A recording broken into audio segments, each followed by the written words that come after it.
अब हिमानी जी आपको बता दे, अगला प्रश्न है 16वां प्रश्न, जो कि है 7 करोड़ रुपयों के लिए।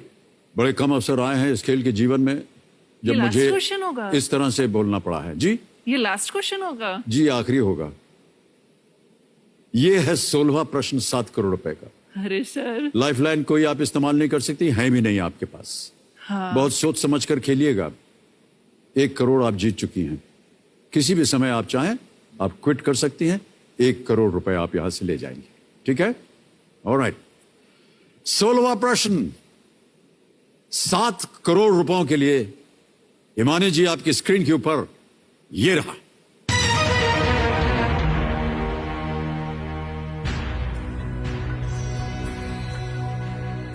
Doctor B.R. अंबेडकर द्वारा लंदन स्कूल ऑफ इकोनॉमिक्स में प्रस्तुत किए गए थीसिस का शीर्षक क्या था, जिसके लिए उन्हें 1923 में डॉक्टरेट की उपाधि दी गई थी? ऑप्शंस अब मैं पढ़ने जा रहा हूं आपके लिए। A, the wants and means of India. B, the problem of the rupee. C, national dividend of India. D, the law and lawyers.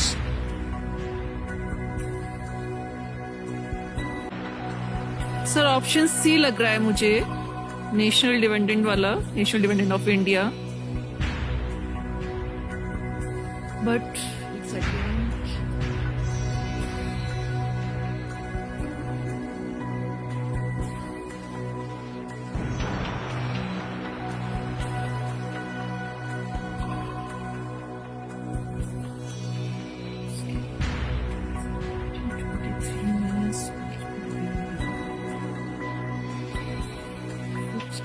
सही उत्तर 7 करोड़ देंगे, गलत नीचे ले आएंगे 3-20 पर। किसी भी समय आप क्विट कर सकती हैं हिमानी जी। 1 करोड़ रुपए आप जीत रही हैं।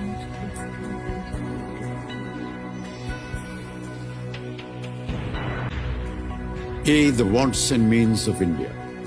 B, the problem of the rupee. C, national dividend of India. D, the law and lawyers. सही उत्तर आपको देंगे 7 करोड़, गलत नीचे ले आएंगे 3-20 पर। कोई लाइफलाइन अगर होती भी तो भी आप इतना ज्यादा डिफरेंस क्यों रखा डायरेक्ट नीचे लाने का? 25 लाख पर नीचे ला सकते थे। लेकिन मुझे सी वाला, नेशनल डिपेंडेंट ऑफ इंडिया,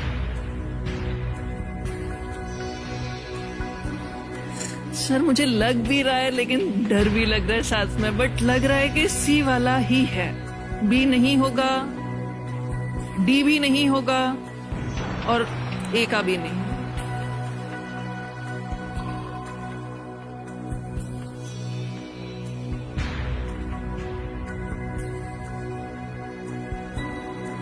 क्योंकि एक बार नॉर्मली ऐसी बायोग्राफी सुनते समय इनका, तब मुझे याद आ रहा है कुछ इस टाइप का सुना था, लेकिन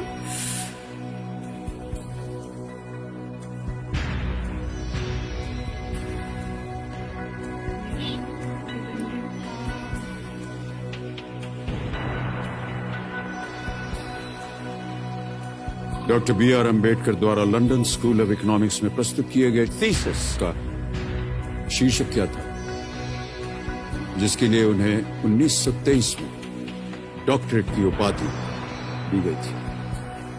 A, the wants and means of India. B, the problem of the rupee. C, national dividend of India. D, the law and lawyers. 1 crore आप जीत चुकी हैं। यह है 7 करोड़ रुपए का प्रश्न।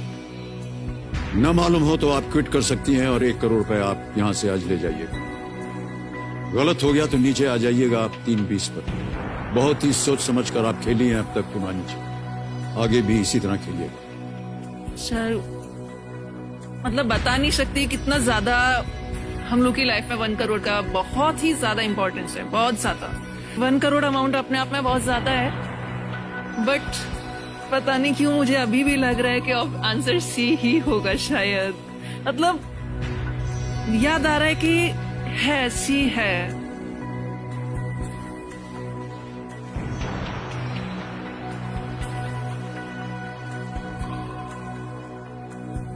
आप कभी भी क्विट कर सकती हैं, या अगर आप चाहें तो कंफर्म करके लॉक कर सकती हैं। ये दो चीजें ही बची हैं आपके अब इसके लिए। सोच लीजिए अच्छी तरह।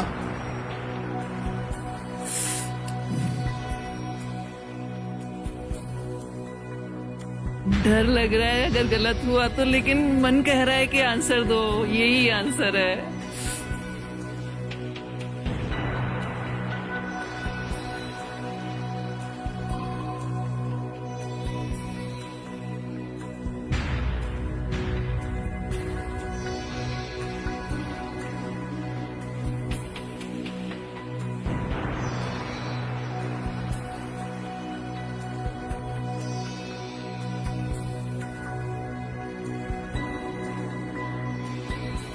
सर क्विट करना चाहेंगे। फाइनल आपका निर्णय? हाँ सर। ऑलराइट। क्योंकि 1 करोड़ बहुत इंपॉर्टेंट है सर, बहुत ज्यादा। जी, कैबिनेट महाशय हिमानी जी क्विट करना चाह रहे हैं। इस प्रश्न का उत्तर वो नहीं देना चाह रही हैं क्योंकि उनको पता नहीं। अनुमति देते हैं हम आपको हिमानी जी की आप गेम क्विट करें। बहुत बहुत बधाई आपको, तालियों के साथ आपका अभिनंदन करते हैं हम। और ये जो 1 करोड़ रुपए आपने जीते हैं, इसका अनुभव हम कभी नहीं भूलेंगे। और ना ही मैं समझता हूं कि आज के जितने भी दर्शक इस कार्यक्रम को देख रहे हैं, ये 1 करोड़ रुपए आपके बैंक में जमा हो जाएगा। यहां आपका नाम आ गया, आपका अकाउंट नंबर आ गया। ट्रांसफर नाउ 1 1 2 3 4 5 6 1 करोड़ रुपए सीधे आपके बैंक अकाउंट में पहुंच गए हैं Himani ji. Thank you sir, thank you. Alright, अब इस प्रश्न का उत्तर हमें बताना पड़ेगा। किसी एक को गेस कीजिए। सर मैं सी ही लगाऊंगी। वही ऑलराइट, मुझे सी। लग रहा था। सी, नेशनल डिविडेंड ऑफ इंडिया पे ताला लगा जाए। अरे हिमानी जी आप बच गई, खेलती तो हार जाती। ओए। सही उत्तर है B, the problem of the rupee. आहा, बच गई मैं। थीसिस का पूरा नाम था the problem of the rupee, its origin and its solution, within brackets history of Indian currency and banking. National dividend of India Columbia University में 1916 में सबमिट किए गए उनकी मास्टर्स की थीसिस का शीर्षक था। ऑलराइट हिमानी जी, आपसे विदाई हम लेंगे और बहुत बहुत बधाई देते हैं। 1 करोड़ रुपए आप इस सीजन की पहली करोड़पति, और पहली बार केबीसी में एक दृष्टिहीन कंटेस्टेंट आया है और वो 1 करोड़ रुपए जीत कर जा रहा है। तालियां। Thank you, sir. खड़े होकर के हम आपका स्वागत करते हैं और अभिनंदन करते हैं। Well played Himani ji, thank you. Thank you, sir.